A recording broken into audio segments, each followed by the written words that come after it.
What's up, everyone? Aaron Nagler here for PackersNews.com, live on Facebook late in the day on Wednesday afternoon. As per usual this week, nothing really breaking for Packers news, as it were, but plenty to talk about as always. The NFL rolls on. The Super Bowl crawls closer to kickoff. And, various bits and bops. Thought I'd say hi. Sean, what's up? Kevin, hello. And like I always say, there's always something to talk about when it comes to the Packers. So I thought I'd jump on and see what's on your minds in regards to either free agency, the current roster, the draft, anything that you might be thinking about. Hello, Manu, Shauna, hello. How are you? Tommy, Aqib Talib.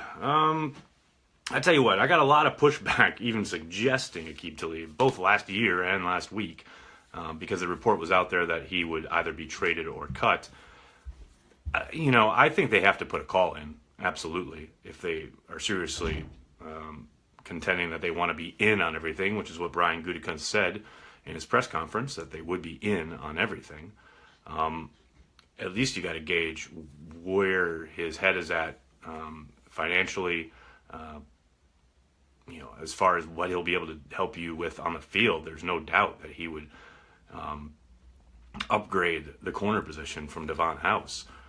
Now, obviously, there's a lot of off-field issues there, both off and on, seeing as he has a penchant for fighting certain players on the field, snatching their chains, what have you.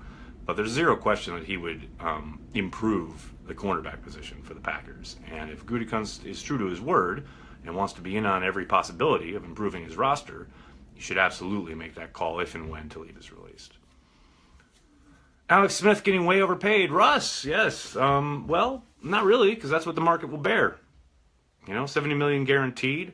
Essentially, it's a 2-year deal. Obviously the Redskins felt it necessary to go and get a quarterback because they knew there was no way they were going to franchise Kirk Cousins for the third year in a row. And I understand why they felt the need to go get Alex Smith, in the sense that they need someone to play quarterback. Even if they draft a guy, they want someone to be able to play week one who has NFL experience and can be their bridge, so to speak. But it's still just a bridge. It's a bridge quarterback. And as I said this morning, what they really need to do, the reality in Washington is that they have desperately needed for some time to start a rebuild, hand the keys to a real GM, and have Dan Snyder get out of the way. But as long as Dan Snyder owns the team, that's never going to happen.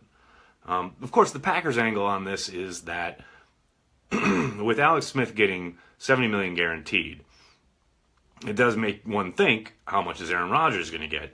Now, there's a possibility that Rodgers' camp will want to wait and see what Kirk Cousins is going to get, because Cousins will be the belle of the ball in free agency when that opens in March.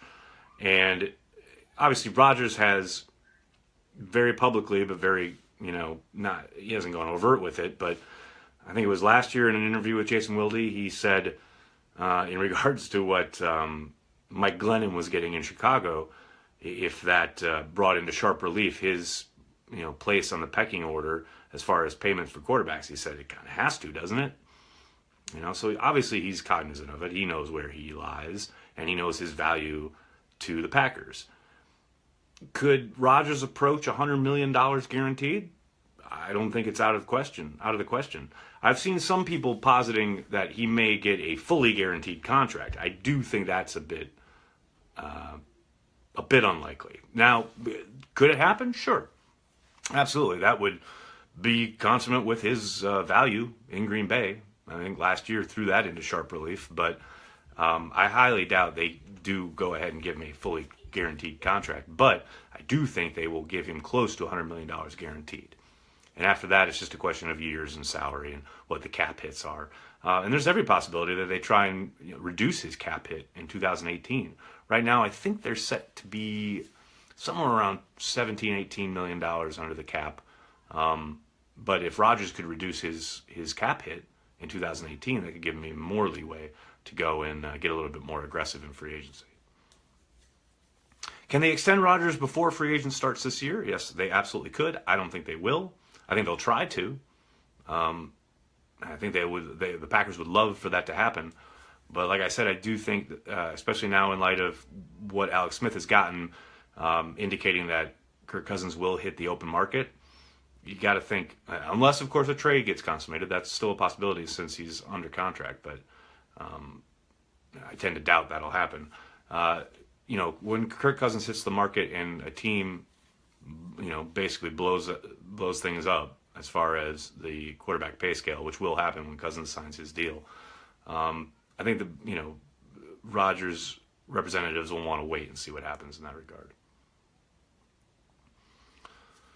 If you were GM, would you trade down and get the Colts' number 3 pick? I don't understand what you're asking there. Are you talking about being the Browns? I don't know, because the Packers are at 14. Who do we take at 14, Brian? That's a great question. I think there's a good chance that they try and trade down from that pick. They're sitting in the catbird seat. There should be a lot of talent pushed to them because of all the quarterbacks that are most likely going to be taken ahead of them. Now, that said, they could very well end up executing that pick, and it wouldn't be a surprise. Maybe a pass rusher or a corner. I saw Josh Jackson was, again, mocked to them. I think Bucky Brooks had him going to Green Bay, and that's a very realistic possibility. But I do think where they are sitting, puts them in a pretty good position as far as wanting to maneuver either up or down. Would you draft multiple pass rushers, Peter? Yes, I would. I would have last year. I thought last year's draft class was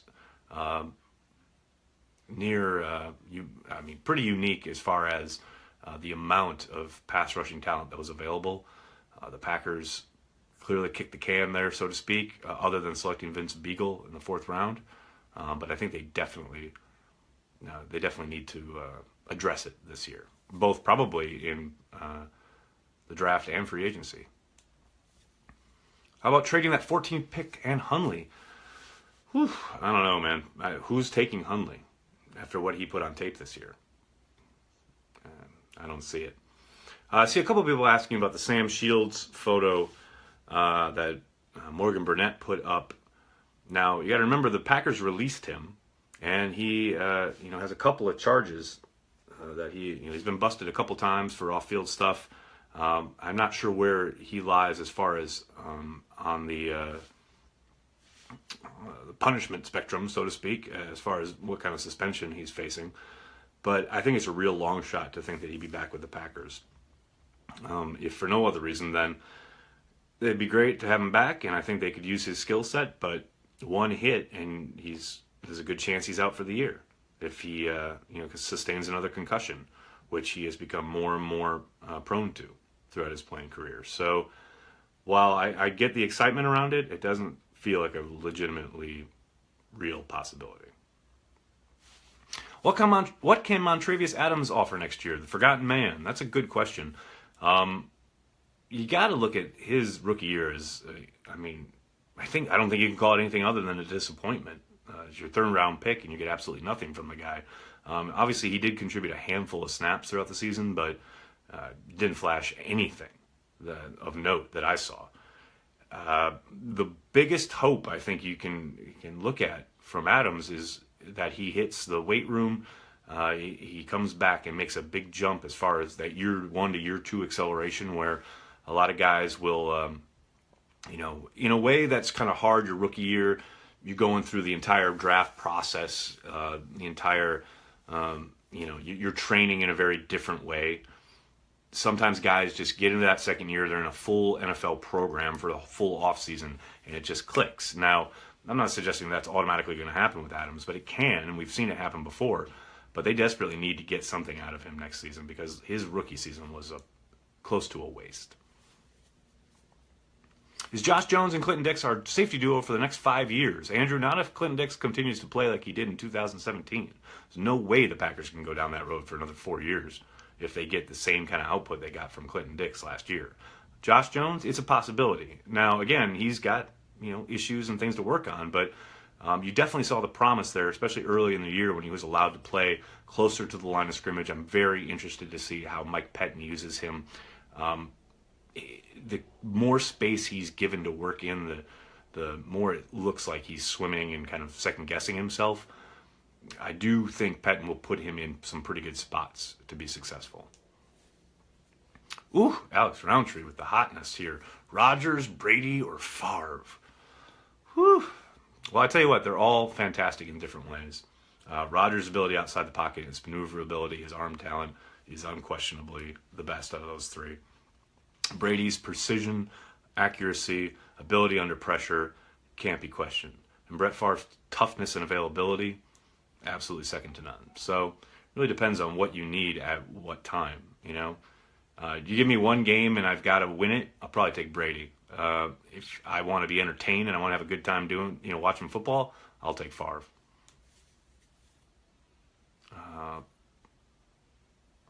Is it possible Pettine's new scheme will take a few years to implement? I'm sure it may take a year or two for it to get kind of where he wants it, but I do think they'll take a significant jump in the first year. Like he said at his press conference, and you look at what he's done, specifically what he did when he came aboard in Buffalo.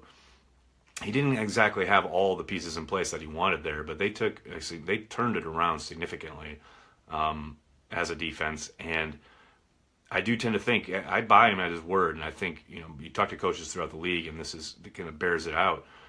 His stuff looks really complex, but the actual foundation of what they're running is pretty simplified. And he does a really good job. Players really like, the few that I've talked to, really seem to like his ability to kind of marry his calls and his response, what he's asking guys to do with their strengths. And I think it'll be much more opponent specific, and that gives the Packers a chance. Chance to Pack go after Eifert? Sean, I guess there's a chance. I would tend to think he's probably going to get paid a bit more than the Packers are willing to pony up. I think Austin Seferian-Jenkins makes a lot more sense, just in the sense that I think he'll be a little cheaper and maybe not as injury prone, but you never know. Christopher, what's up, man? Aaron Colvin a fit? I think he is. I think there's going to be a pretty decent run at his services. I think he would be an excellent addition across from Kevin King on the perimeter. I don't know though. I don't know. I don't see Gutekunst splashing that much money out in free agency for a corner, but you never know. I saw someone said, Brett Favre, a motivational speaker? Really? I saw my old friend, Old Bag of Donuts, there on Twitter, had a really good one. What are you talking about? For those of you who don't know, Doug Peterson has asked Brett Favre to speak to the Eagles the morning of the game. And the Bag of Donuts put, imagine Favre coming up there. He starts speaking at 9 o'clock, and then by noon, the players, is this guy still talking? That would so be Favre. You just talk forever. Aqib Talib, Scott, I talked about him at the start of the video. Go ahead and watch that when I'm done. But quick version is, I think the Packers would be silly not to at least make a call. Doesn't mean they have to sign him, but if Gutekunst says he's going to be in on everything, he should be in on it. Should the Packers select multiple first-round picks? Well, Antoine, if they would have to trade back up into the first round to do so, but it would make sense if there's a guy there that Gutekunst really values and thinks makes a lot of sense. Sorry. I see Mark asking $16 million in cap space. I've seen variations of that. I've seen 16, I've seen 17, and I've seen 18. So it's hovering around there. Jerry gets in. Sarah, I think so. I think it's time. I think everyone around the Hall of Fame recognizes that it's time. There's no guarantees. The Hall of Fame is a bit of a joke. The fact that he's not in, the fact that little boy Butler isn't in, but it does feel different this time. So hold your collective breaths, and hopefully you'll have good news on Saturday night. All right, everybody. I'm going to have to get going, but thanks so much for all the questions. I'm sorry if I didn't get to yours. Make sure you're checking PackersNews.com for all the latest. We'll have everything and anything having to do with green and gold always throughout the offseason. Again, thanks so much for checking it out. I'll have a new podcast up tomorrow. Make sure you're looking out for that. In the meantime, check PackersNews.com. Thanks a lot, everyone.